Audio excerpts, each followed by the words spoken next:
Olá, meus amados, tem palavra de Deus para abençoar a sua vida. O tema de hoje é as virtudes de Davi.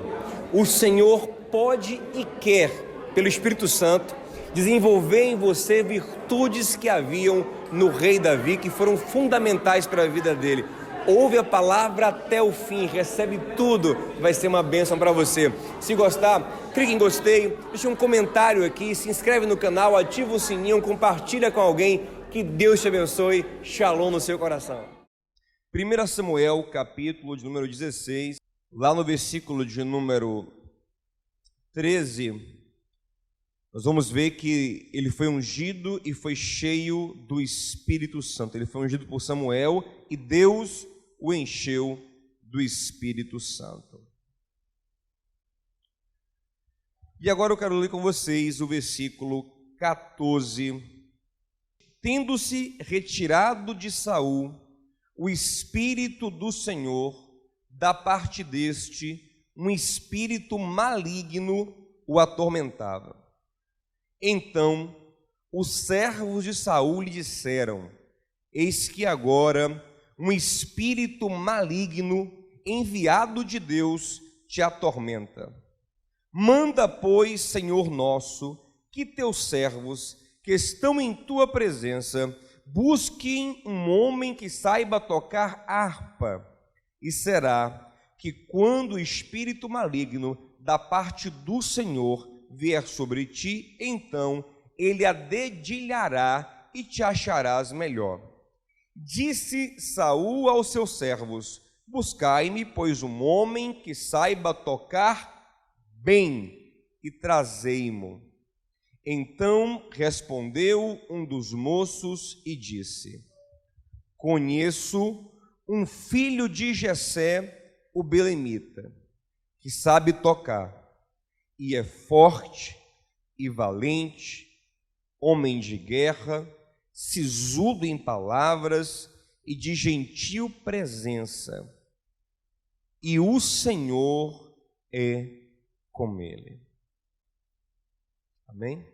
Meus irmãos, o contexto deste texto é a ascensão de um homem em face da decadência de outro. Quem está ascendendo é Davi, quem está decaindo é Saul. E o que marca a ascensão de um e a decadência de outro? A presença do Espírito Santo. Ponto. O texto diz que Saul perdeu a presença de Deus e por isso está caindo. Observem, meus irmãos, ouça uma coisa: Saul não perdeu ainda poder humano, não perdeu a coroa, não perdeu amigos ainda, não perdeu a saúde física, não perdeu o seu exército, não perdeu a sua fama, ele tão somente perdeu o Espírito de Deus. E a sua vida vai ladeira abaixo. Davi não tem coroa, não tem a fama ainda, não tem poder humano, não tem amigos, não tem nada, mas tão somente com a unção efetuada pelo profeta. Naquele momento o Senhor manda sobre ele o Espírito Santo, ele começa a ascender. Tão somente isso. É interessante pensar que quando Saul foi confrontado por Samuel por causa dos seus pecados de desobediência, que aparentemente eram até mais simples, menos graves do que os pecados que o próprio Davi virá cometer no futuro, Saul demonstra só a preocupação de não perder as coisas e as pessoas e o poder humano. Ele chega para Samuel e fala: olha, Samuel, tudo bem, você está chateado, Deus está aborrecido, mas por favor, me honra diante do povo, limpa a minha barra, preserva a minha coroa. Essa era a única preocupação de Saul. Em momento nenhum ele agarra na roupa do profeta e fala: por favor, Samuel, me ajuda a me reconciliar com Deus. me ajuda a conquistar de novo o coração do Senhor. Ele não está nem aí para isso, ele só se preocupa em não perder coisas e pessoas. Davi, por sua vez, quando confrontado pelo profeta Natã, a Bíblia diz que ele se rasga, ele rasga o coração. E nós temos um relato no Salmo 51, onde ele fala: Senhor, só tem uma coisa que me preocupa, não me lances fora da tua presença, não retires de mim o teu Espírito Santo.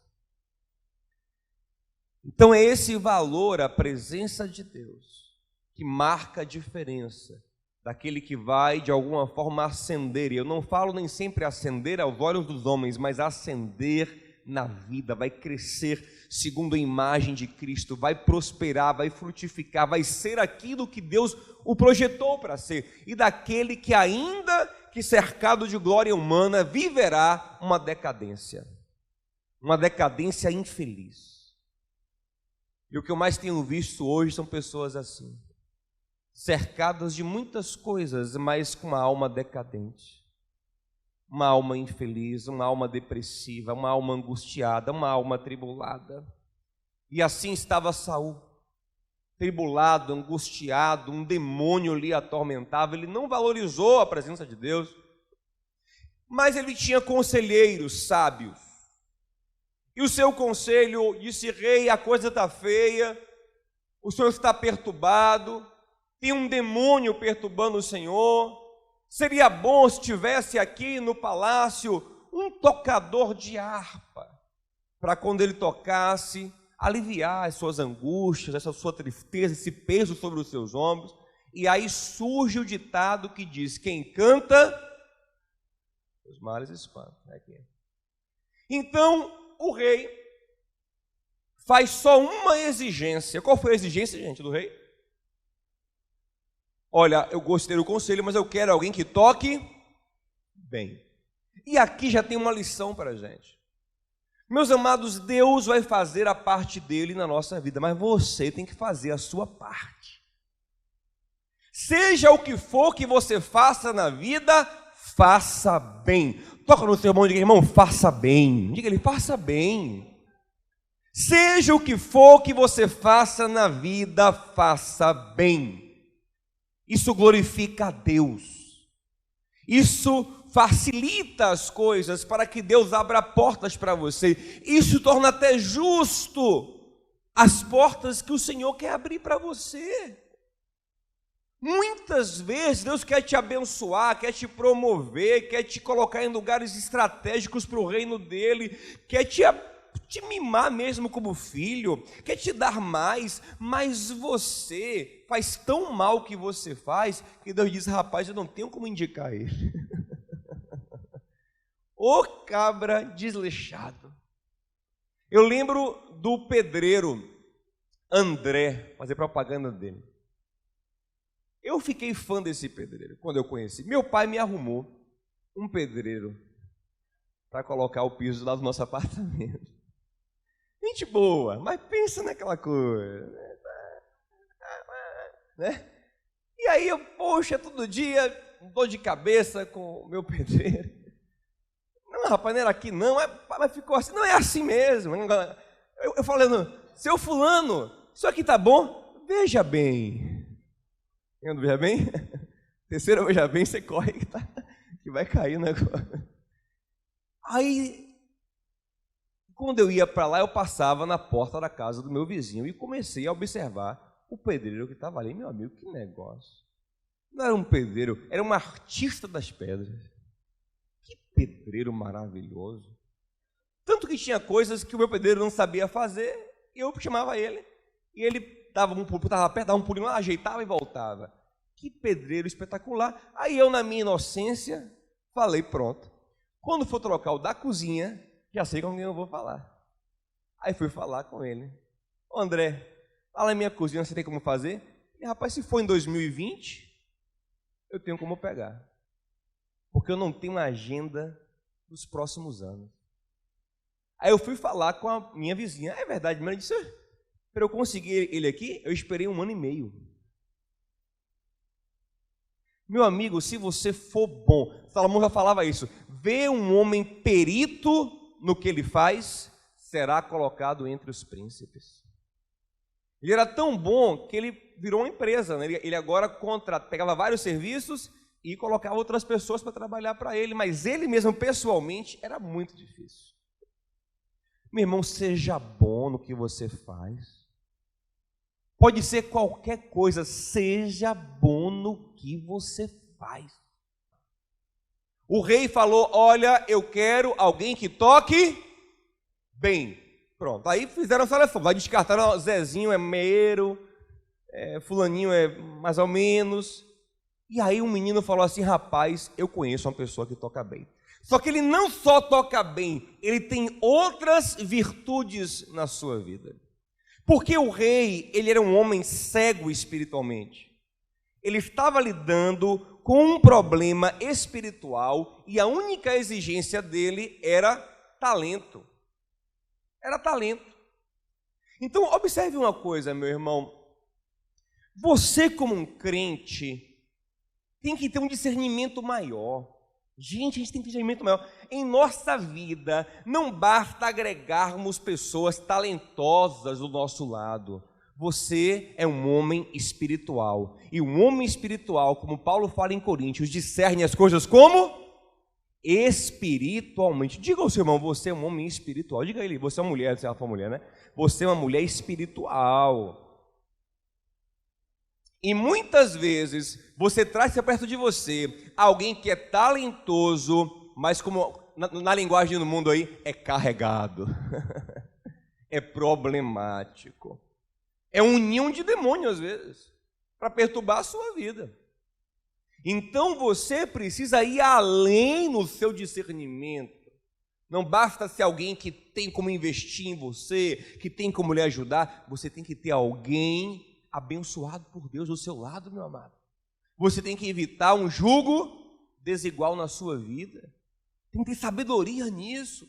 Mas o rei não tinha essa visão. O rei está lidando com um problema de natureza, de raiz espiritual, mas ele só quer alguém talentoso. Ele não se liga nas questões espirituais. Mas o conselheiro dele disse, rei, eu conheço um menino, ele toca bem, mas não é só isso. Ele tem outras coisas na vida dele, porque Deus está na vida dele. Visão espiritual. E o rei mandou trazer Davi. Mas eu quero observar com você essas características de Davi aqui. Coloque o olho do texto comigo, por favor. Observe aí, versículo 18. O menino fala assim, eu conheço um filho de Jessé, o belemita, que sabe tocar. Agora vamos lá, ó. E ele é, na minha versão aqui, e ele é animoso, animoso e valente, homem de guerra, sisudo em palavras, de gentil presença. Você observa que cada característica dessa está separada por vírgulas. Está observando? Quem traduziu para o português percebeu que essas características aqui, elas estão somando uma na outra. Então, na nossa grafia, você separa isso com vírgula, para dar ao texto celeridade e a ideia de soma. Mas observe que a última coisa que ele vai falar sobre Davi não é com vírgula, é com ponto e vírgula. No final, ó, ponto e vírgula, e o Senhor é com ele. O que isso quer dizer? O ponto e vírgula, nesse caso aí, que o texto vem com várias vírgulas, quer dizer o seguinte, opa, dê uma pausa maior agora.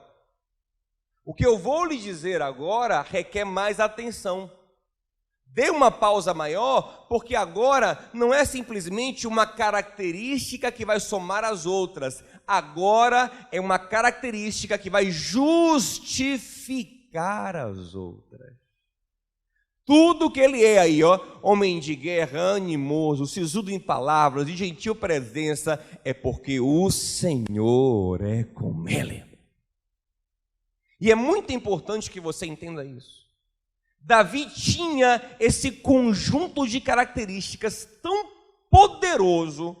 Irmão, isso aqui Foi o que fez Davi ser vitorioso na sua vida. Eu poderia aqui falar todas as histórias de Davi que eu lembro agora, e você veria que em todas estas características foram fundamentais. Não tenho tempo de fazer isso, vou tentar encaixar elas na mais famosa, que é a vitória sobre o gigante Golias. Mas são características que, se eu e você tivermos, nós vamos vencer para a glória de Deus. Vamos glorificar o nome de Jesus. Mas entenda que tudo isso é porque o Senhor é com... O que significa isso? Ele não nasceu assim, gente. Não é natural. Nós vivemos num tempo, esse tempo pós-moderno, engraçado, né? Como as coisas vão e voltam. Então, hoje as filosofias estão de novo exaltando as nossas aptidões naturais. Saiba o que você é, descubra a sua essência. Se você é uma jabuticabeira, você não vai dar manga, né? Não é assim que os filósofos falam hoje, né? Se você é uma mangueira, você não vai dar pera. Descubra o que você é, a sua essência. Eu acho legal isso tem muita verdade nisso. Mas nós que somos crentes, temos que ir para além disso. E saber que somos desafiados a dar muitos frutos que não são naturais, mas são gerados pelo Espírito de Deus em nossa vida. Davi não nasceu assim, Davi não aprendeu isso em casa, porque na sua família não há sinais disso aqui. Davi é o que é, Davi tinha o que tinha, por uma única razão, porque o Espírito de Deus encheu a vida dele.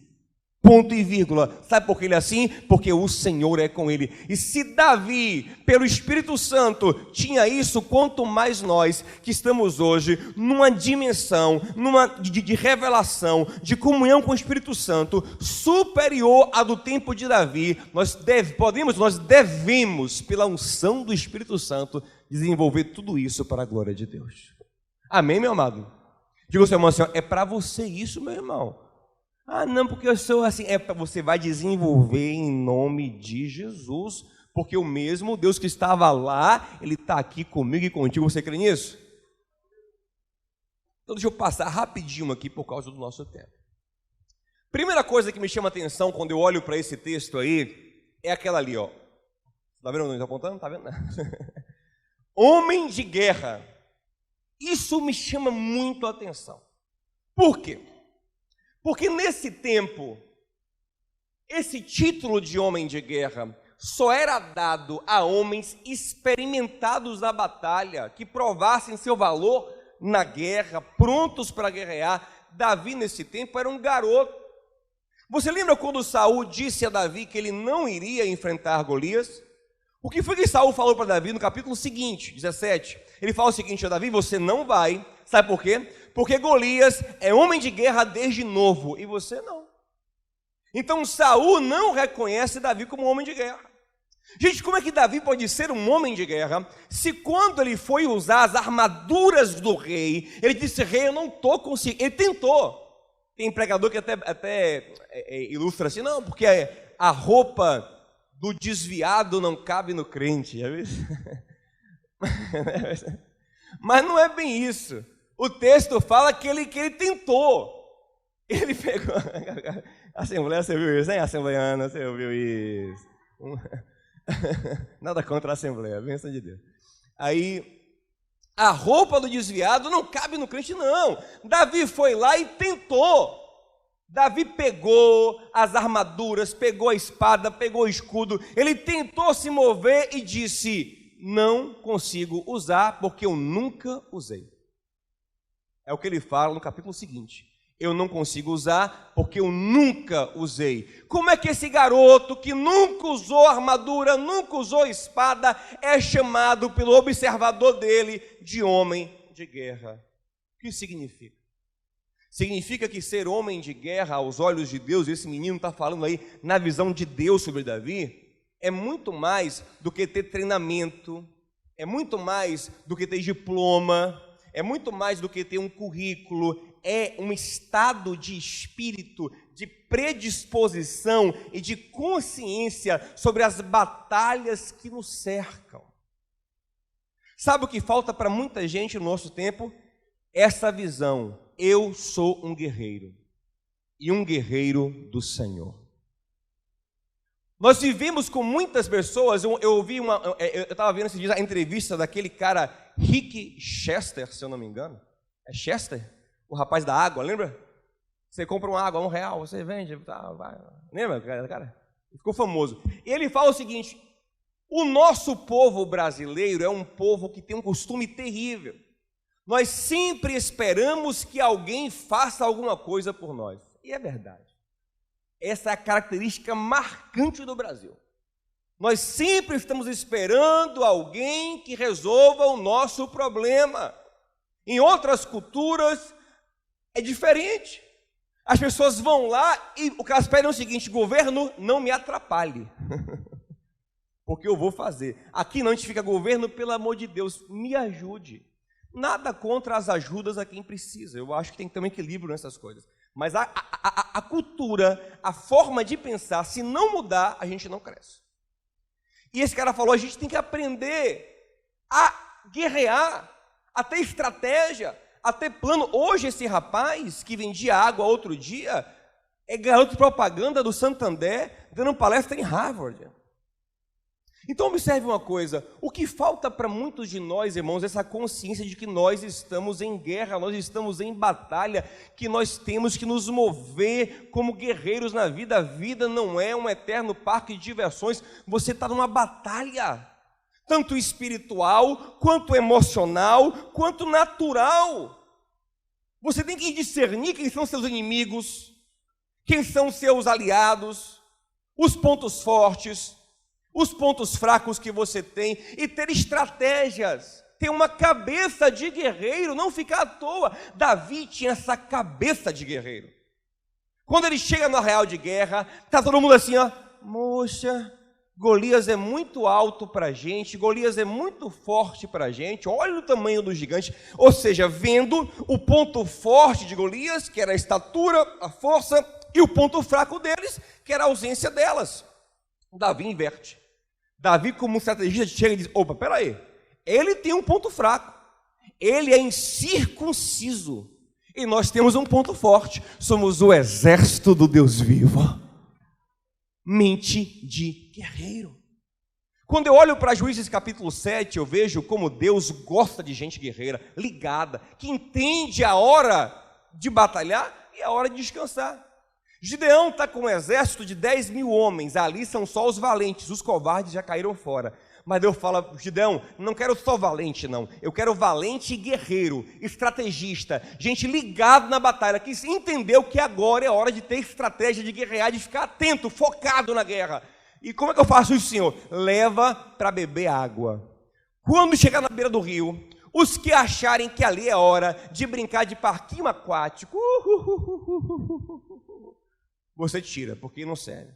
Os que beberem a água ligados, ó, como um cachorro, bebendo, olhando para os lados, esses estão ligados, com os que eu vou. Gente, quando chegou lá, dos 10.000, 9.700 foram brincar de parquinho aquático no rio. Só 300 beberam a água ligada. O Senhor falou: são com esses que eu vou vencer. Pergunta ao seu irmão assim: ó, você está de bobeira ou está ligado? Está de bobeira ou está ligado, meu amado? Você tem uma estratégia, você tem um plano, você já discerniu a sua vida. Como você vai começar o ano que vem? Tem uma estratégia, tem um plano, sabe o seu ponto fraco, o seu ponto forte. É assim que a gente vive. E Deus tem prazer nisso, sabe por quê? Porque o Senhor é o grande... Que coisa interessante, você já viu aquela musiquinha pentecostal? A Gabi conhece. O Senhor é varão de guerra, né? Jeová é o seu nome, o Senhor é... Sabe de onde vem essa música? Olha que coisa interessante, ó. Você conhece a história. Deus chama Israel para sair do Egito e seguir a nuvem, seguir a coluna de fogo. Deus guia o povo até a beira do mar Vermelho. Ninguém entende nada. Senhor, o Senhor errou o caminho. Fica tranquilo, está tudo no plano. Abriu o mar... Vem Israel, adianta Israel. Senhor, fecha, ainda não, deixa o Egito vir. Vem Faraó, sai Israel. Sai, vem Faraó, emperra Faraó, emperra isso, agora vem mais Faraó, vem mais, toma, tchau Faraó. Quando Moisés viu aquilo, aquele plano que Deus montou, usando Israel como uma isca para atrair o peixe para o meio do mar, e matando os egípcios, aí Moisés gritou em Êxodo 15:3, o Senhor é homem de guerra. Aí você entende o que é ser homem de guerra? Estratégia, visão. Aí criou-se a musiquinha, o Senhor é varão de guerra, Jeová é o seu nome. Então observe que ser homem de guerra é o título dado a quem está ligado. E você, meu irmão, em nome de Jesus, vai terminar esse ano e começar o próximo ano com a visão de guerreiro, estratégia, plano. Para de viver de bobeira em nome de Jesus. Jesus era um homem estrategista, ele tinha plano, ele tinha meta, ele tinha alvo, ele discernia quem era amigo, quem era inimigo, ele sabia como caminhar. Observe a diferença de como Jesus ele trata Judas, como ele trata Pedro, porque ele discerne cada um, e nós temos que ter essa visão. Segunda coisa que eu quero falar aqui, não sei se eu vou poder falar sobre tudo por causa do tempo, é sobre a característica que está no texto, que é animoso. Animoso. Me ajuda a animar o seu irmão, a acordar ele, toca nele e fala assim, animoso, diga assim, animoso. Diga ele animosa, diga ele animoso, animosa. Me ajuda aí a melhorar o clima dele aí, que eu estou vendo que tem gente que está meio cansado. Olha para cá. Gente, não basta você ser estrategista. Davi, além de estrategista, ele era um cara animado. E o que é animado? O latim animus fala de força de desejo, força de vontade. É desejo, é apetite. O Espírito de Deus nos dá apetite, nos dá desejo, nos dá vontade de realizar coisas. Lógico que aí você tem que discernir a motivação. Se a motivação é egoísta, é egocêntrica, é orgulhosa, é maliciosa, isso não vem do Espírito de Deus. Mas se a motivação é justa, é boa, edificante, como Paulo fala em Filipenses 4, né? Tudo que for lícito, que for de boa fama, de que for justo, nisso pensar, nisso gastar a sua alma, então você discerne que vem de Deus.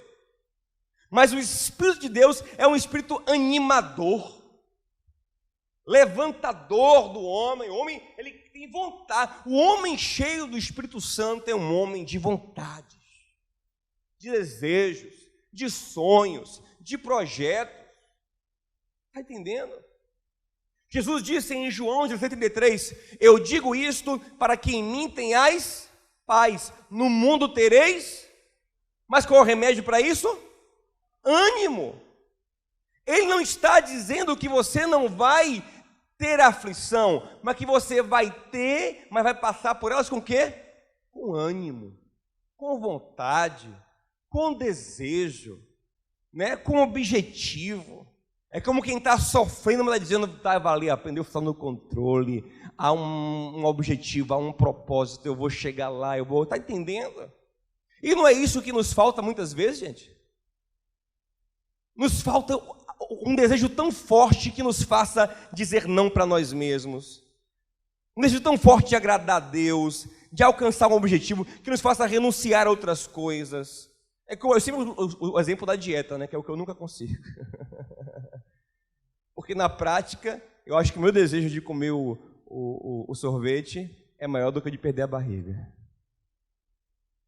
Mas você tem que sondar o seu coração. Cadê os meus desejos? Onde estão? E um homem de Deus, uma mulher de Deus, cheia do Espírito, ele tem aquela força, aquele desejo de realizar, de conquistar, de ser transformado. Sem esses desejos você não vai chegar em lugar nenhum. Tem gente que vira e mexe, está aqui na igreja, mas está por outras motivações. Sei lá por que vem. Às vezes eu observo algumas pessoas que, uma vez eu não consigo nem discernir qual é muita motivação. Complicado, só Deus sabe. Enquanto o Espírito não gerar em você um desejo de enfrentar batalhas reais, derrubar os seus gigantes e mudar a sua vida, você nunca vai mudar. Você tem que gerar esse desejo dentro de você. Eu quero esse pecado, eu quero vencer o pecado. Eu tenho um desejo de vencer. Eu tenho um desejo de avançar na minha vida. Eu quero aprender a palavra de Deus. Eu quero ser usado por Deus. Eu quero ver a minha família sendo abençoada. Eu quero. Não é tipo assim, não é, você quer, meu filho? Seria bom, né? Isso aí não vai para lugar nenhum. Davi, gente, quando ele viu lá a batalha, ele gerou em seu coração um desejo profundo e sincero de enfrentar aquela batalha. O Espírito de Deus gerou nele um impulso, uma vontade, um apetite. Davi fica salivando, ó, como é que é? Vai ganhar o quê? Quem matar o gigante?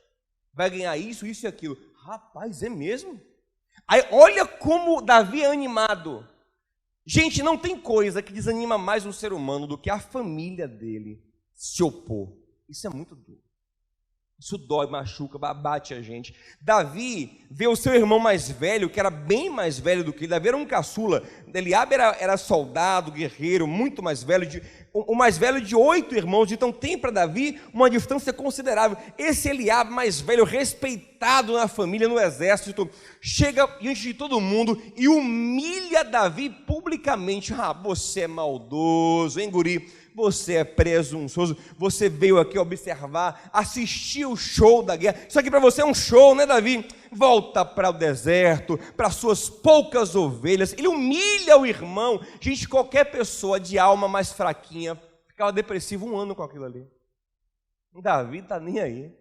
Davi tem um ânimo tão profundo, vindo de Deus, que ele fala, Eliabe, eu não fiz nada. Ele vira para outra pessoa e pergunta, quem é que vai ganhar quem matar o gigante? Desejo. Você precisa orar e falar, Senhor, gera um desejo tão profundo no meu coração de fazer a tua vontade que ninguém consiga tirar de mim. Gera esse desejo, Senhor.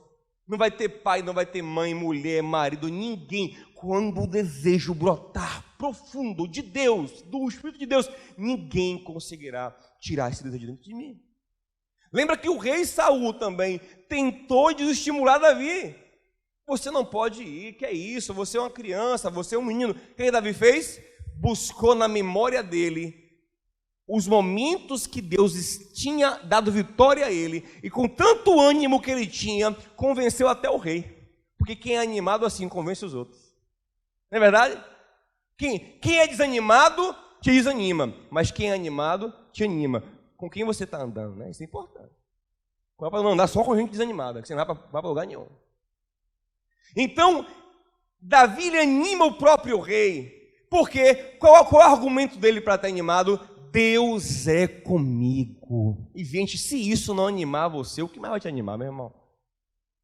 Se a presença de Cristo em nossas vidas até a consumação dos séculos não te animar para a vida, ou você não entendeu ainda o que é ter Cristo em sua vida, ou você não tem Ele na sua vida.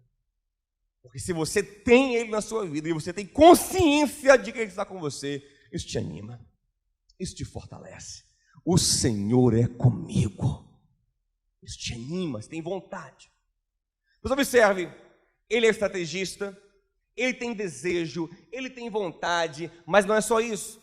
O texto fala que ele também é valente, e eu acho interessante que o texto separa ânimo de coragem, que são coisas parecidas, mas não são iguais. Há uma linha tênue que separa as duas coisas. Ânimo é uma coisa, coragem é outra, elas são complementares. Ânimo é o desejo, coragem é a disposição para enfrentar o medo. Tem muita gente que é animada na vida, mas é medrosa, não vai para lugar nenhum. Tem que ter as duas coisas. Está entendendo? A gente diz assim, tipo assim, se Davi fosse animado, mas medroso, era assim, rapaz, como é que é? Vai ganhar o quê? Quem matar o gigante? Vai casar com a filha do rei? Vai ficar rico e não paga imposto? É comigo mesmo. Rapaz, que maravilha. É isso mesmo? Posta no Facebook, hoje eu vou matar o gigante. Vou ficar rico. Princesa, se prepara que teu varão está chegando aí. E tal, animadão, super papai. Aí quando ele chega, que vê o gigantão, ele, rapaz, vou repensar esse negócio, tá vendo? Então, você tem muita vontade de viver aquilo, mas pouca coragem de enfrentar o perigo, o medo, o desafio. Muita gente é assim. Quer ver uma coisa que eu vi, E me ilustrou bem isso uma vez, quando foi, não lembro, 2010, né? Foi antes da igreja aqui, né? Foi 2010. Eu, Tainã e meus irmãos viajamos, fizemos uma viagem para o exterior e fomos num parque aquático. E aí no carro a gente viu o parque aquático de longe e a principal das escorregadeiras, que era imensa, gigante assim. Aí todos nos animamos, né? Vamos. Menos meu irmão nem se animou. Não vou não se animou não. Aí quando chegamos lá, estava lotado o parque, e parque aquático lotado, você pega uma fila para descer o negócio, né? Gigante. Então ficamos quase 1 hora subindo, sol quente, para escorregar naquele brinquedo altão lá. E tinha gente do mundo todo ali, todo mundo animado, fala japonês, chinês, um caso de gente da América Latina, americano, tudo. Gente, quando chegava lá em cima, eu sempre, nessa parte que eu vou contar, eu não sei a proporção exata, mas eu acredito que cerca de 30% das pessoas olhava ali e dizia, quem vai é outro. E descia, e voltava. Era impressionante. Aí eu pensava, rapaz, olha para isso. O cara passou 1 hora num sol escaldante, subindo escada, para quando chega na hora, 10 segundos, ele não tem a coragem necessária para viver aquilo. Perdeu tempo, perdeu vida, perdeu energia. Ouça uma coisa, isso é muito mais comum do que você imagina. Tem muita gente na vida que é assim, plano, projeto, sonho, prepara, mas quando chega na hora, tem um detalhezinho que precisa de coragem, ele não tem coragem para viver o que Deus tem para ele. Aí perde tempo, volta tudo, e a vida é um ciclo que não vai para lugar nenhum. Então você tem que ter ânimo e coragem em nome de Jesus. Também não basta ter coragem sem ânimo. Já viu aquele cara assim? Tipo um Davi que... Davi, você enfrenta o gigante? Esse gigante aí, enfrenta de olho fechado. Mas não estou afim, não. Então você não pode também ser assim. Você tem que ter ânimo e também tem que ter coragem. Amém, meu amado? E que hoje Deus lhe dê ânimo e coragem em nome de Jesus. Você vai sonhar, vai projetar, e na hora que vê o tamanho do pepino, você diz, é comigo mesmo. Vou enfrentar, vou botar para quebrar. Vou fazer. Quer uma coisa? O típico. Pessoa, saiu o concurso da Polícia Federal, Polícia Rodoviária Federal, do INSS, do qualquer coisa. É minha vez, eu vou estudar. Matricula no cursinho, compro material, não sei o que. 2 vagas. Tá vendo? Quando ele vê que o negócio é difícil, ele não tem coragem para se jogar, para se lançar. É só vontade. Não, tem que ter as duas coisas. Vontade e coragem para enfrentar os desafios. Amém, meus amados?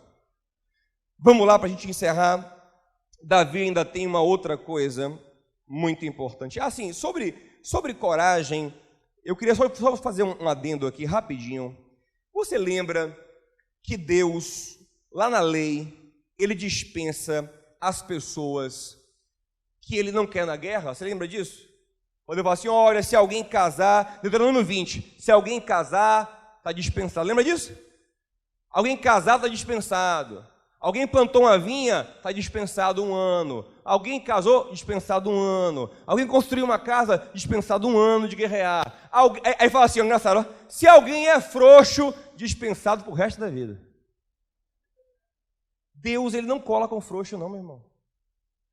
Gente, na Bíblia, Deus usa todo tipo de gente, mas quando tiver frouxo, Deus cai fora.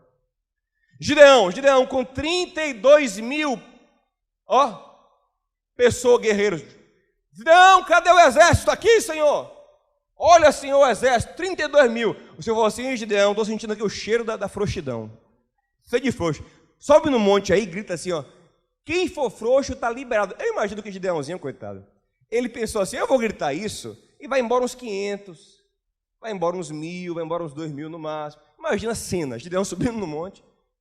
Gente, Deus mandou que quem for frouxo pode ir embora. Daqui a pouco, meu irmão, 22 mil dos 32. Toca em cima de irmão, tem mais frouxo do que você imagina.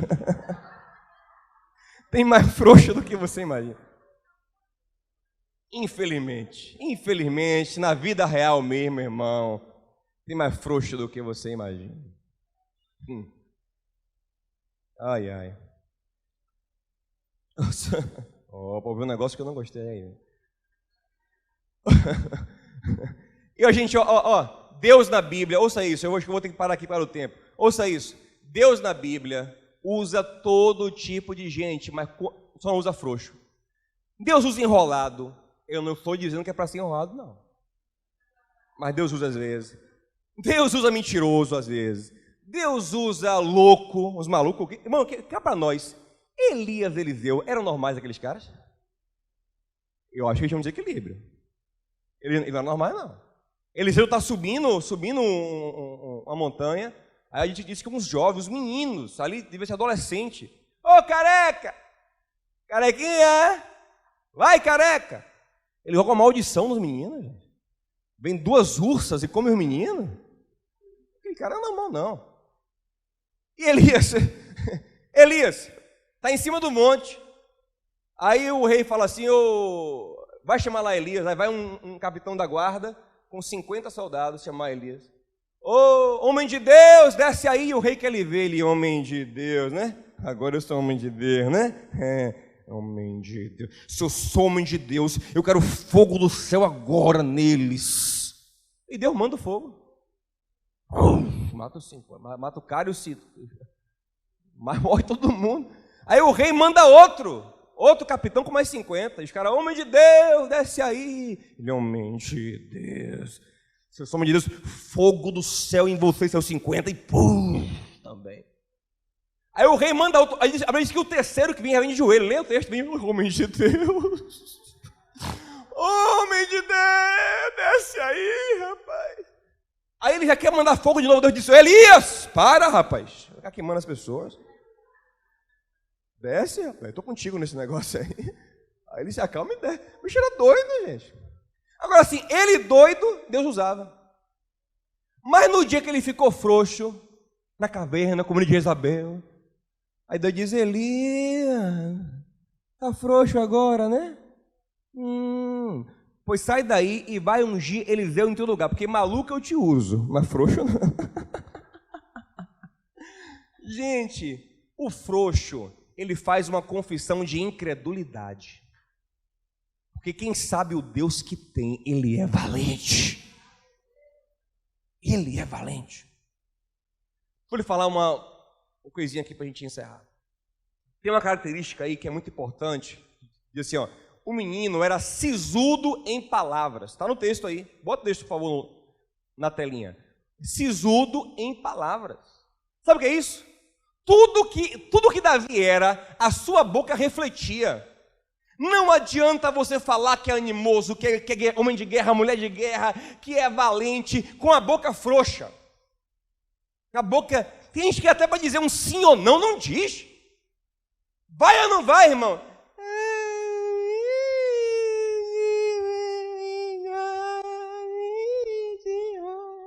Pelo amor de Deus, não tem firmeza, não tem uma palavra firme, é tudo. Eu sempre fui muito gago, muito difícil de me comunicar, muito atravado para dentro, tímido, inseguro, em tudo. Mas a primeira coisa que Deus fez quando me encheu do seu espírito foi me dar autoridade para falar. Crente, lembre lá em Atos capítulo 4, a Bíblia diz que Pedro e João tinham sido presos e apanharam por curar um coxo no capítulo 3. Eles vão à igreja e eles oram assim, Senhor, nos dá ânimo, nos dá coragem para evangelizar e nos dá poder na boca. E a Bíblia disse que eles receberam de novo, foram de novo cheios do Espírito Santo e saíram de lá e anunciavam a palavra com ousadia. Moisés disse, Senhor, eu não posso libertar o povo porque eu não tenho poder de fala. Deus disse, vai, abre a boca, porque quem fez a boca do homem, eu serei com a tua boca.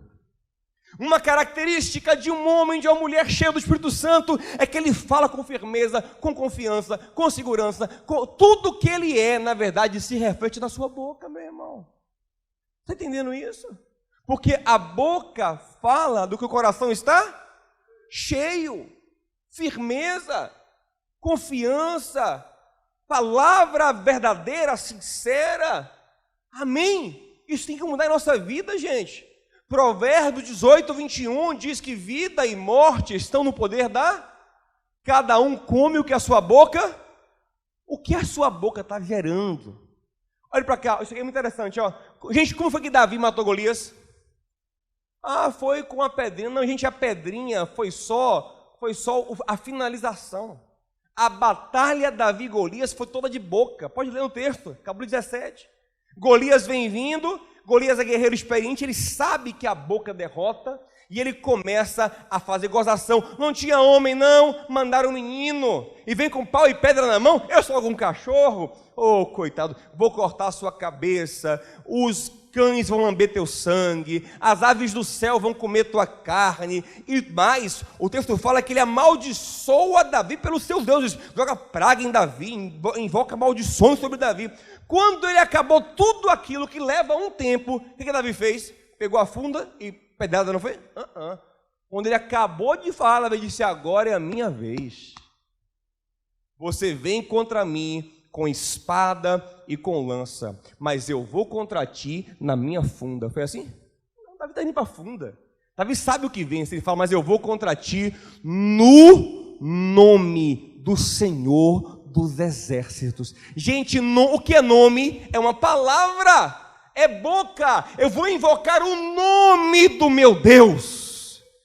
E todo Israel vai ver que a vitória não vem de espada e escudo. A vitória, a batalha pertence ao Senhor. Eu que vou cortar sua cabeça. É o teu corpo que as aves vão comer. É teu sangue que os cães vão lamber. Você está entendendo? A boca de Davi derrota Golias. Aí se ele joga pedrinha, se ele joga um pau, se ele joga um chinelo, ele vencia. Porque a boca dele derrotou. Você entende isso, meu amado? A sua boca tem que abrir porta. A sua boca tem que abrir. Tem que mudar o ambiente. Tem que curar, tem que ferir quando necessário. É a sua boca que tem que mudar as coisas. Amém, meu amado? A sua boca. Acabou, né? Tinha o quê? Tinha só o gentil presença, né? Gentil presença, eu vou falar aqui em 2 minutos, para não ficar sem falar. Gentil presença é o mais legal, sabe por quê? Porque tudo que vem aqui é o cara guerreiro, forte, estrategista, daqui a pouco quebra. Gentil presença. Por que isso é importante? Davi, ele não só abria as portas na força, ele também abria na graça. Porque assim é quem tem o Espírito Santo. Porque tem porta que para a gente não se abre na força, se abre na graciosidade. Davi, aonde chegava, era amado, era querido por todo mundo. Até Saul, mesmo endemoniado, ele amava Davi. Aí quando o demônio vinha, queria fazer mal a Davi. Depois se arrependia: oh, meu filho, eu lhe amo. Jonatas, que deveria concorrer com Davi pelo trono, amava Davi. Milcal, bateu o olho nele, amou. O povo amava, todo mundo amava Davi, gente. Por quê? Porque Davi era muito gracioso. Entenda uma coisa, o crente tem que ser uma pessoa graciosa. Eu fico triste quando eu vejo os crentes serem os mais chatos, os mais ranzinzas, os mais cri-cris. Aquela pessoa no trabalho que ninguém suporta é o crente, às vezes. Crente chato, misericórdia. Não é que você tem que ser uma pessoa falsa, sorrir à toa. Não é isso, não. Mas ser amável, tratar bem, com cordialidade as pessoas, deixar o Espírito fluir em você, meu irmão. E eu digo isso com propriedade porque eu sou a pessoa mais bicho do mato que eu já conheci. E hoje eu não sou o me simpatia, não, estou longe disso. Mas, para o que eu era, meu amigo, hoje eu consigo. Está entendendo?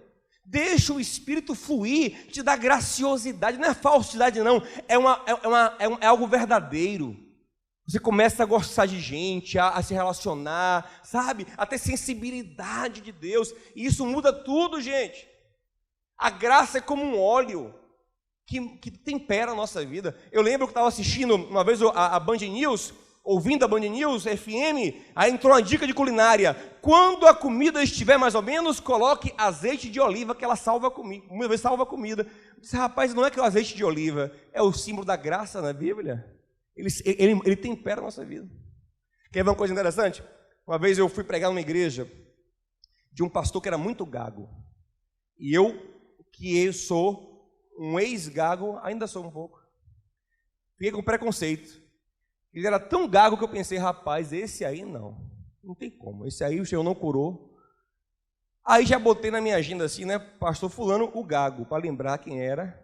E no dia que eu fui pregar na igreja dele, eu fui pensando assim, rapaz, não vai ter ninguém. Não é possível. Ninguém vai congregar nessa igreja. O pastor era muito gago, gente. Ele não conseguia. Para ele se comunicar comigo, a esposa teve que complementar. Que já é, pastor? A esposa vinha e ajudava. Eu disse, não, então não tem como. Deve ser a família dele que congrega lá, mas a gente vai com amor. E fui pregar na igreja. Quando chegaram na igreja grande, lotada, aí eu perguntei à esposa dele assim, eu falei assim, minha irmã, sempre está assim a igreja? Ela disse, sempre. Isso não é possível. Que negócio é esse? O pastor não sabe nem falar diante de Deus. Ouça isso. Tinha horas que um presbítero pegava o outro microfone e ajudava ele a falar. Era um negócio esquisito. E aí só que eu comecei a observar como era a igreja. Como ele lidava com as pessoas. E o Senhor falou ao meu coração, meu filho, o que ele não tem de talento, a minha graça completa. A graça embeleza. A graça cobre os defeitos. A graça traz um brilho. A graça faz algo diferente fluir de você. A pessoa fala assim, você não tem nem o melhor currículo, mas é você que eu vou contratar. Você é indispensável nessa empresa, porque você tem algo diferente. Você crê nisso, meu amado? Fique em pé comigo em nome de Jesus. Vou lhe falar uma coisa. Pare com esse negócio de ser crente chato. Em nome de Jesus. Tem umas pessoas que ficam, não, eu não sou de brincadeira. Porque Jesus era um homem sério. Aonde que você leu isso? O Jesus que eu conheço, um dia as crianças estavam atrapalhando o culto, os diáconos, vou dar culpa nos diáconos. Os diáconos, Pedro, Tiago e João, queriam tirar elas do culto. Deixa as crianças bagunçar aqui, deixa vir para mim as criancinhas. Botou no colo. Homem gracioso, homem leve. Homem que estava em aniversário, estava em festa, bem-humorado. Não era um homem ascético, isolado, não. Homem do povo, gente boa. Da onde? Aí tem gente que era legal no mundo. Virou crente, botou um bigodão e ficou chato. Botou um paletó e ficou insuportável. Meu, está repreendido esse espírito da chatice na sua vida. Tem uns casamentos, meu irmão, que não acaba. Aí tem umas irmãs que entram, às vezes, para aconselhar. Pastor, a pombagira entrou. Eu disse, mas não é pombagira, não, irmão. Quer saber, né? A irmã é muito chata. Quem vai aguentar a irmã? Ninguém aguenta você, não, irmã. O marido não aguentou, entendeu? Então, irmão, deixa eu lhe falar uma coisa. A Bíblia diz, Salomão fala que é melhor você morar num deserto do que numa casa ampla com uma mulher rixosa. Imagina.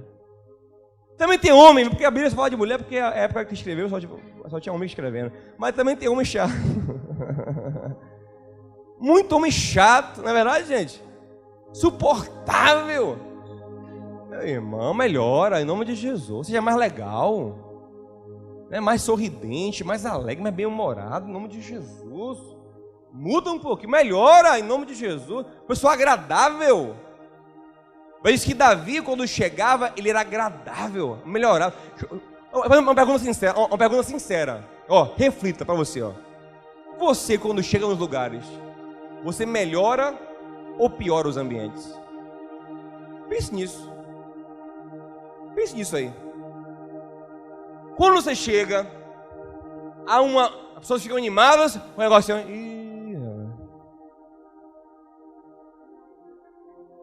Pense nisso. Sério. É preciso receber graça de Deus. Ser mais amável, mais cordial, se importar mais com o outro, pensar mais no outro. Amém, meu amado? Davi tinha muito isso. E isso abriu muitas portas para ele também. E eu quero orar para que tudo isso que Davi tinha venha para mim e para a sua vida. Como eu já disse, ele não nasceu assim, foi o Espírito Santo. Você crê nisso, meu irmão? Eu quero que você orasse comigo agora. Se você foi muito, só quem foi muito tocado por alguma coisa nessa palavra, que tá, Senhor, eu preciso muito disso. Vem aqui no altar para a gente orar aqui. Quem quiser ficar no seu lugar, fica. Mas, Senhor, tem algo muito peculiar que eu queria pedir ao Senhor hoje, dessas coisas aí. Vem aqui para a gente fazer uma oração especial para você. E os outros fiquem no seu lugar. Vamos orar, pedir ao Senhor, porque Ele é poderoso para nos transformar. Ele é poderoso para mudar a nossa vida. Ele é poderoso, o Espírito Santo transforma, Ele é agente de transformação. Pare de dar desculpa. É o meu temperamento, meu irmão. Não há ninguém é eximido de dar os frutos do Espírito por conta de temperamento, não. Ninguém. Está lá, fruto do Espírito é amor, é alegria, é paz, é benignidade, é mansidão, é longanimidade, é temperança, para todo mundo, para o colérico, para o fleumático, para o sanguíneo, para esse outro, para todo mundo, melancólico, para todo mundo. Está entendendo? Deus é capaz de gerar, e quanto mais difícil for para você, maior vai ser a glória de Deus na sua vida. Muitos colegas meus, eu ganhei vários colegas para Jesus, quando eles viram duas coisas em mim. Primeiro, o menino explosivo que ficou calmo. Segundo, o menino gago que começou a falar com segurança. Essas duas coisas que parecem simples, atraíram gente para Jesus. Então, quando você tem um defeito muito grande, e Deus transforma, isso glorifica o Senhor. Amém? Aquela pessoa desanimada, que agora tem ânimo para a vida. Aquele covarde que agora tem coragem. Aquele de palavra frouxa, que agora tem palavra firme. Aquele que era chato e agora é uma pessoa agradável, amável. Isso edifica as pessoas. Revela Jesus. Amém? Vamos orar por isso. Pai querido e amado, Santo e eterno Deus, a Tua palavra nos diz claramente que o Espírito de Deus já foi liberado, Ele já foi derramado, Ele já está disponível. Assim como Ele esteve em Davi, Ele está em nós e ainda mais, porque estamos numa aliança superior à de Davi. E eu te peço, Pai, em nome de Jesus, como o Senhor fez com Davi, faz conosco. Nos transforma por dentro. Nos faz, Senhor, pessoas que têm as virtudes do Espírito fluindo em nosso ser. Nos faz homens e mulheres de guerra. Nos dá visão e estratégia. Nos faz, Senhor, homens e mulheres animados para a vida. Nos dá vontade, desejo, apetite, segundo o Teu querer. Pai, nos faz corajosos, que aprendamos a segurar em Tuas mãos e falar: com o Senhor eu salto uma muralha, como Davi dizia. Com o Senhor eu enfrento um batalhão, como Davi dizia no Salmo 18, aleluia. Pai, nos ensina também a ter uma palavra, uma boca com autoridade, que falemos como Jesus, que convencia porque falava com autoridade. Nos dá uma boca com autoridade, Senhor, firme, segura, em nome de Jesus. Pai, eu te peço também que o Senhor nos dê graciosidade, amabilidade, que as pessoas gostem de estar perto de nós, por causa da graça que flui, do azeite que flui, do carinho, do amor, do toque de Cristo em nós. Pai, nos ajuda, Senhor, a ser fortes como Davi, porque foi o Senhor quem o fortaleceu, e eu tenho certeza que nenhum gigante ficará em nossa frente, porque nós temos, Senhor, dentro de nós, aquele que é o Davi ideal. Nós temos em nós Cristo Jesus, aquele que é o perfeito modelo de homem. Nos enche, Senhor, com a essência de Cristo, para frutificarmos como Davi fez. É o que eu te peço, no nome e para a glória de Jesus. Receba a graça, meu irmão, receba a unção, receba a vida nesta área mais carente, receba força especial em nome e para a glória de Jesus. Quem crê diz amém. Receba em nome de Jesus, em nome de Jesus.